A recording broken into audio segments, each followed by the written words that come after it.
Hello everyone, welcome back to the channel. Today, we are diving into something most people misunderstand, the psychology behind why some people have few or no friends, and why that doesn't mean there's anything wrong with them. In fact, it often shows a unique strength of mind and awareness.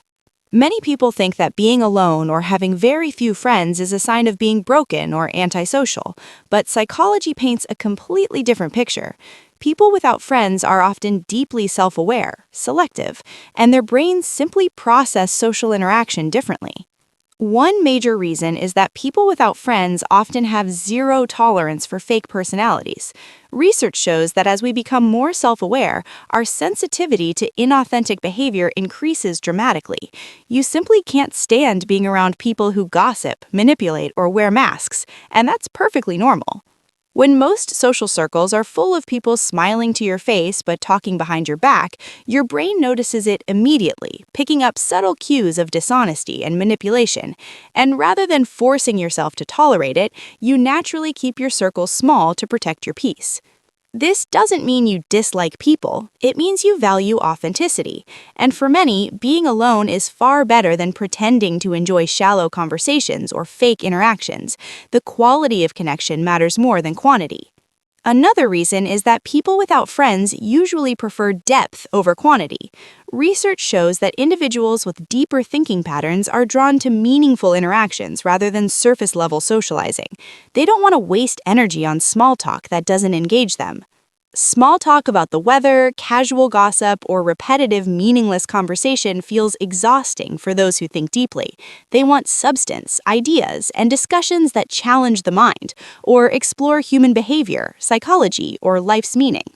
Instead of forcing connections with people who don't offer depth, they choose solitude, waiting for relationships that feel real, the kind of connection where conversations are engaging, honest, and intellectually stimulating.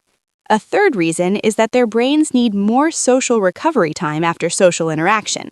Psychology calls this high social sensitivity, meaning that social situations naturally drain them faster than others, and after socializing, they require complete solitude to recharge.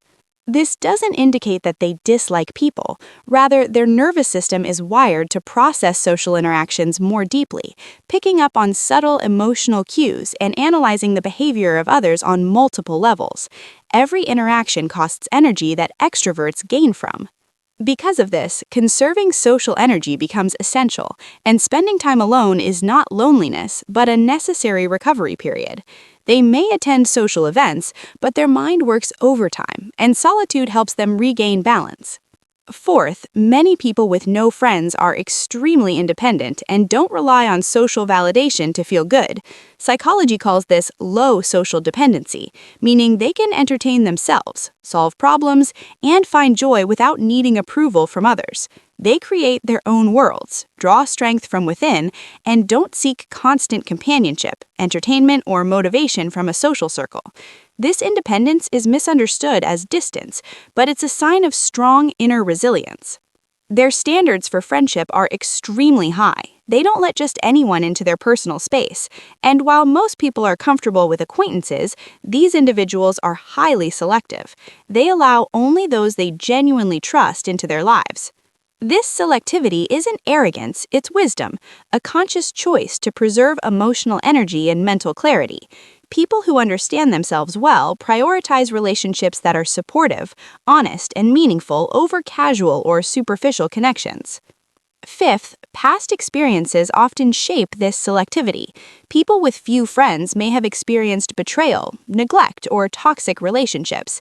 Psychology explains that once trust is broken, the brain develops a protective mechanism called a trust threshold. This threshold is higher than average, meaning that new people must meet stricter criteria before being allowed into their inner circle. This cautious approach isn't antisocial behavior, it's emotional self-protection, and it reflects growth rather than weakness.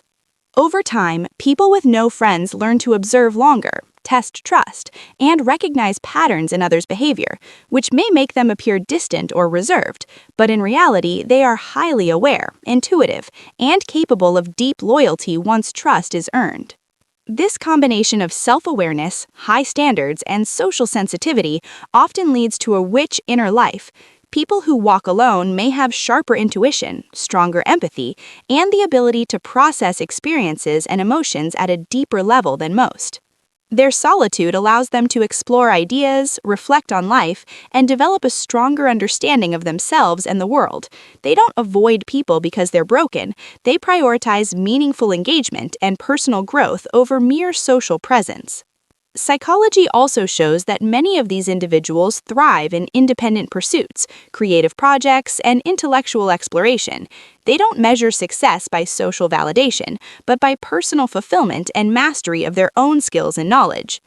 Being selective doesn't make them lonely. It gives them freedom to invest energy in areas that truly matter, whether it's self-improvement, creative work, or meaningful connections. Their time is spent with intention rather than obligation. It's important to understand that society often misunderstands these traits, labeling solitary individuals as failures or antisocial, when in reality, these traits reflect strength, emotional intelligence, and a higher level of self-awareness. People with few or no friends may have a sharper perception of social dynamics, noticing manipulation, dishonesty, or superficiality faster than others. Their minds analyze interactions on multiple layers, giving them a clearer understanding of human behavior. Because of this, they choose relationships carefully, valuing depth, authenticity, and trust over casual companionship. They know that a single, meaningful connection is far more valuable than many shallow ones, and they act accordingly. Another factor is that their emotional regulation is often advanced. They can manage feelings of loneliness or social pressure without needing constant reassurance. Solitude becomes a tool for growth, self-reflection, and mental clarity. High sensitivity to social cues also allows them to empathize deeply when they do connect. Their interactions may be rare, but they are often profoundly impactful, leaving lasting impressions on those who earn their trust and friendship. This sensitivity combined with selectivity creates a unique approach to social life. They may appear introverted or distant, but they possess an internal world full of ideas, reflections, and intellectual curiosity, which many people may never fully see.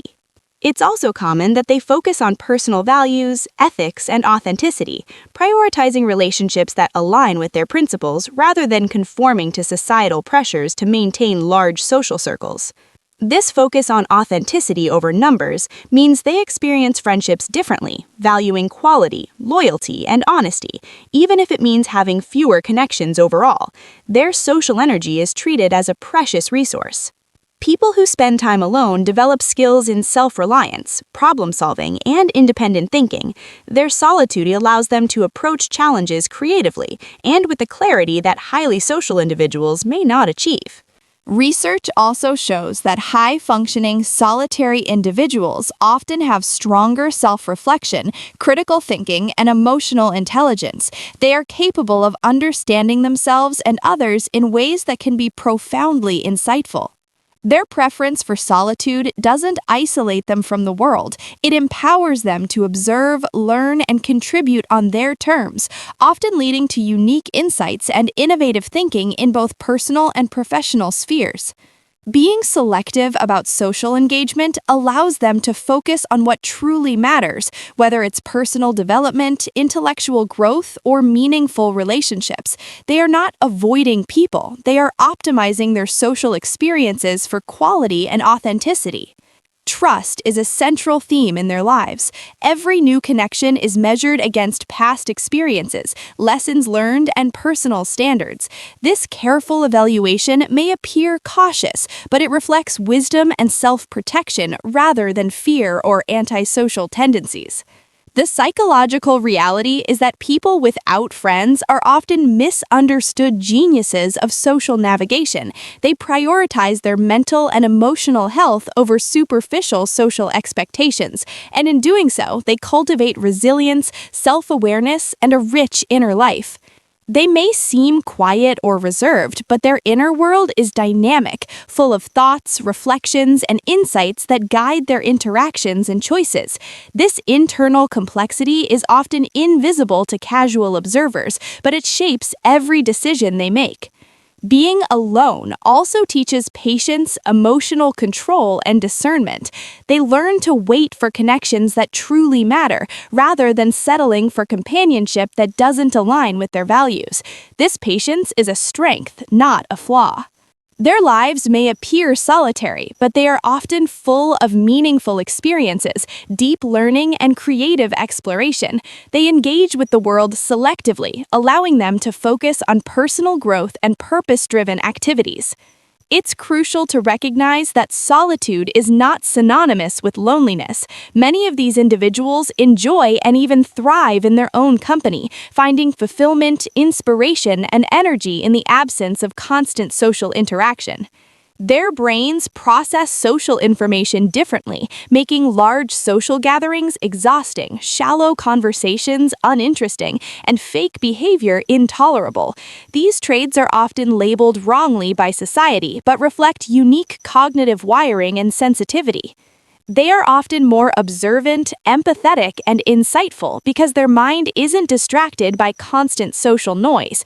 They can analyze human behavior, patterns, and motivations with clarity that others may not achieve in crowded social environments. This leads to stronger judgment in choosing friends, partners, and collaborators. They form connections selectively and deeply, creating a social network that is small but meaningful, loyal, and authentic. For these individuals, less truly is more. Every interaction is measured for its value, authenticity, and depth, and time alone is viewed not as deprivation, but as an opportunity for introspection, growth, and recharging mental energy. Ultimately, psychology shows that people without friends are not broken, antisocial, or failures. They are often more self-aware, emotionally intelligent, and sensitive than the average person. Their minds work differently, and their approach to social life reflects that unique wiring.